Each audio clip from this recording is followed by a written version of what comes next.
Welcome along to the DJ Mixtape. We're a brand new channel dedicated to DJ culture and electronic music.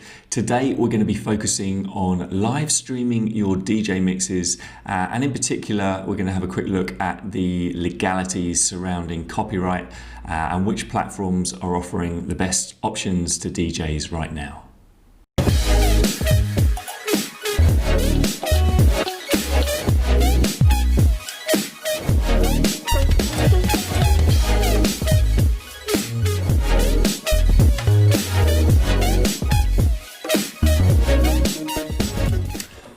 So I wanted to do a video on this as the UK nears a second lockdown and probably most of Europe.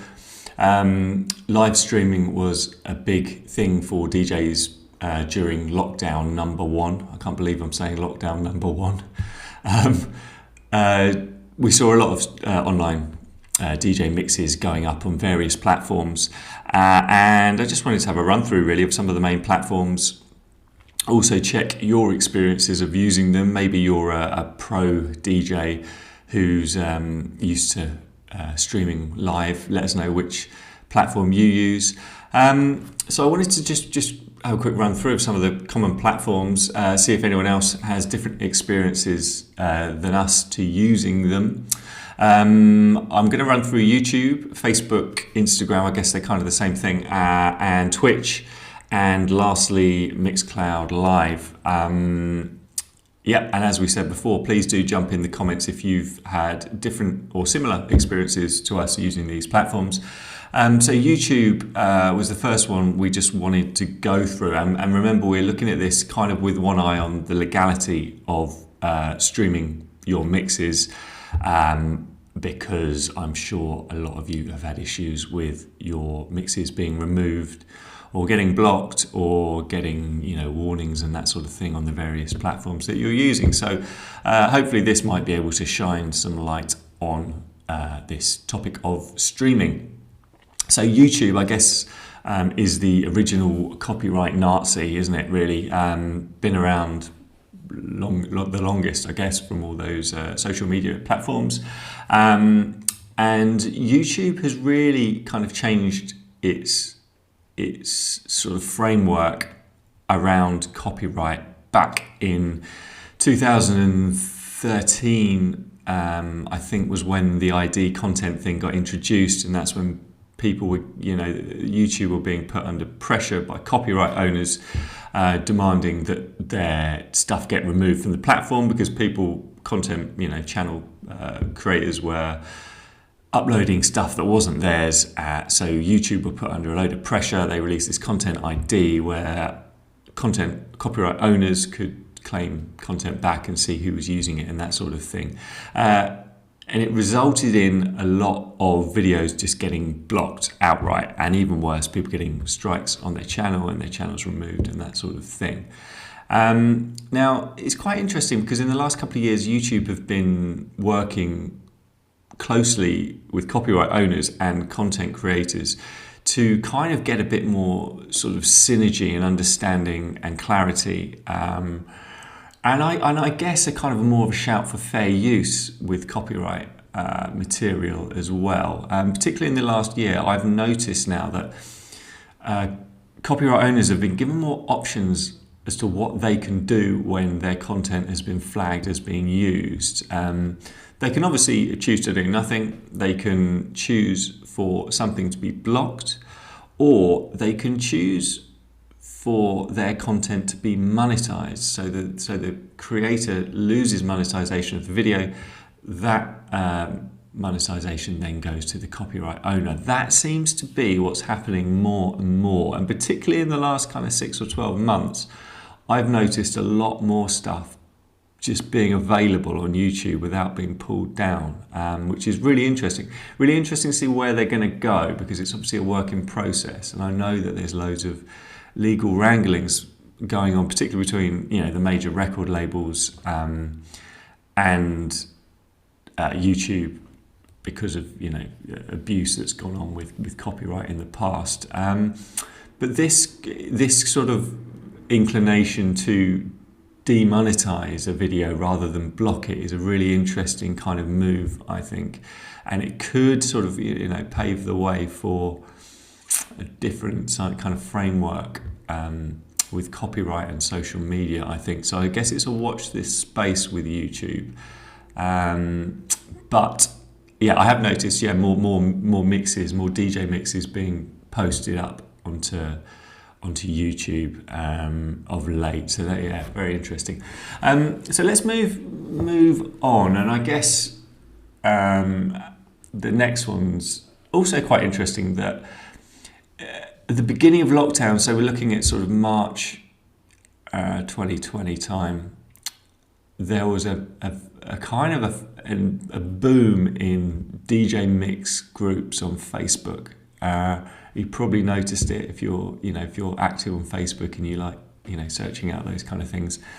There were just groups appearing from nowhere with hundreds, thousands of members, and everyone's a DJ in their bedroom posting a mix from their phone onto Facebook.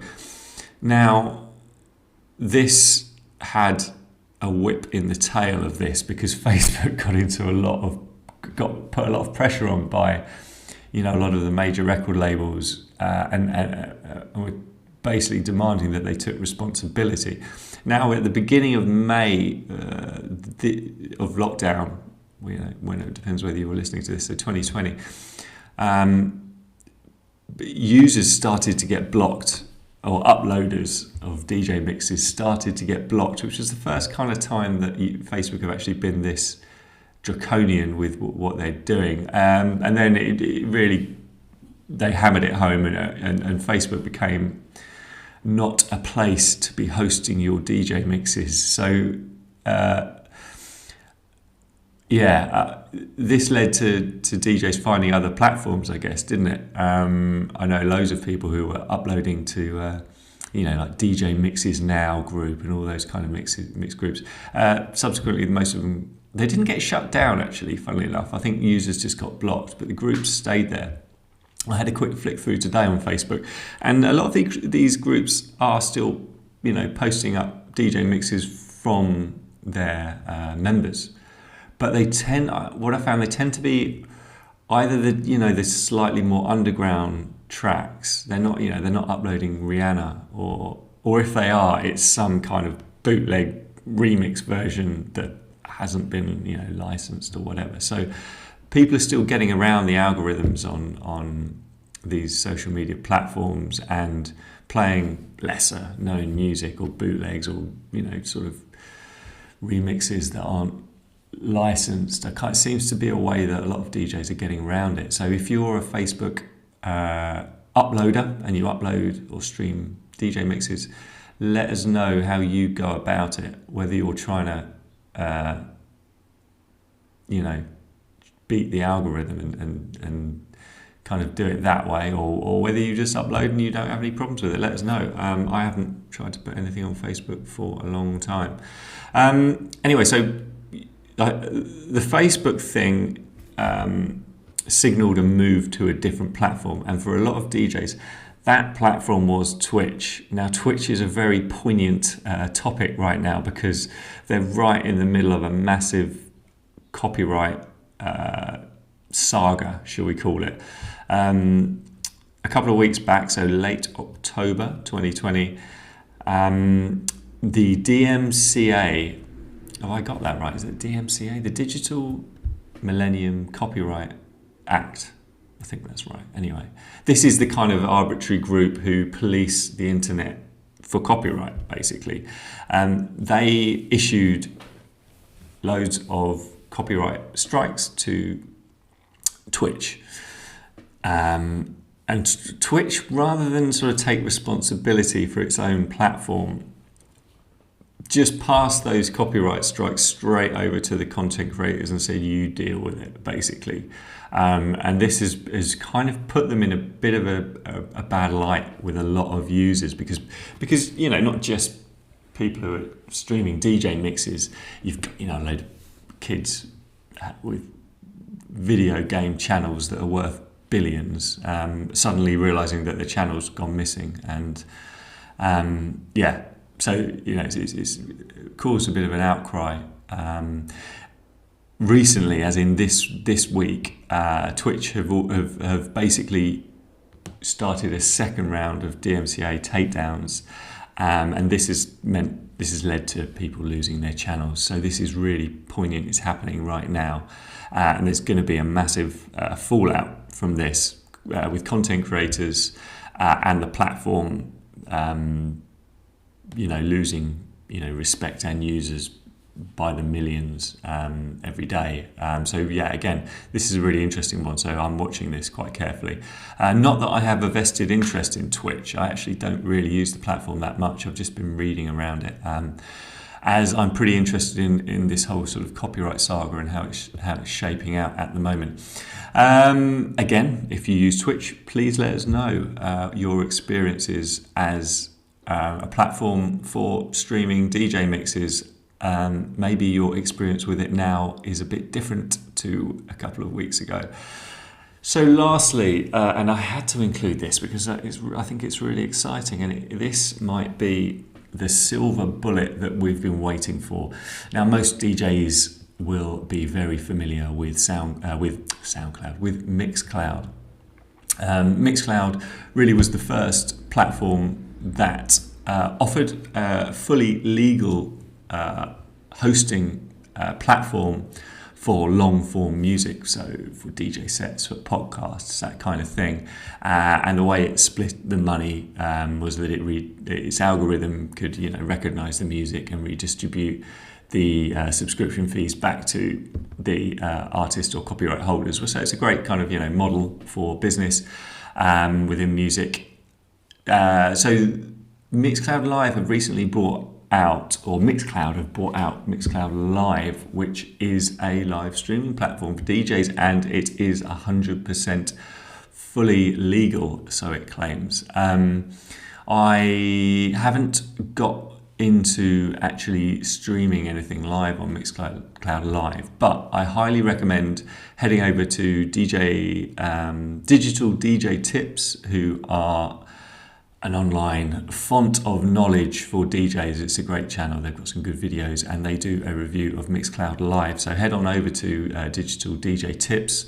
They seem like very knowledgeable guys over there. Check out their review of Mixcloud Live. I believe it's got some teething problems with just the integration at the moment, but I'm sure, like all things, this will be sorted out in due course. So head over there.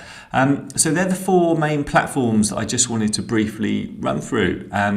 And please let us know if you have any experience using these platforms, in particular Twitch and Mixcloud Live, because I think they're kind of quite topical right now with what's going on. I imagine that Mixcloud Live will be a big hit, especially in lockdown number 2, because it takes the headache of your mix being taken down and lost forever. So please let us know if you've got experience on either of those two platforms. So that's it for the DJ Mixtape today. We hope you have got some ideas to contribute. Hit us back in the comments and let us know which of these platforms you use or would like to use, and we'll see you next time. Bye.